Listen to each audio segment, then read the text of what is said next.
করে একটা জিনিস বুঝবে, যখন আমরা কোনো অধ্যায়কে ধরি তখন আগে সেগুলো স্টেপ বাই স্টেপ আমরা কি করে করব সেগুলোকে আগে একটু লিখে নিতে হয়, সেগুলোকে লিখে নিতে হয় যে প্রথম স্টেপে কি করব। ঠিক আছে, দেখো ভালো করে দেখে নাও, first step, second step, third step, এবং এর পরে আবার রয়েছে এখানে কি ফোর্থ স্টেপ। এই ফোর্থ স্টেপ পর্যন্ত আমরা পার্ট পার্ট করে বিষয়টিকে করি এবং পরবর্তীতে আমরা নিজের হাতে যেন এরকমভাবে নোটসগুলোকে তৈরি করতে পারি।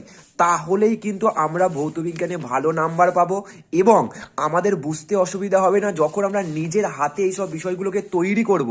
ঠিক একইভাবে আমরা যদি লাইফ সায়েন্স দেখি তাহলেও কিন্তু এইভাবে যদি পুরো বিষয়টিকে খাতায় সাজিয়ে আসতে পারি, দেখো প্রাকৃতিক উপায়ে নাইট্রোজেন আবদ্ধকরণ, ঠিক এইভাবে এঁকে যদি লিখে আসতে পারি যত নাম্বার থাকবে তাই দেবে।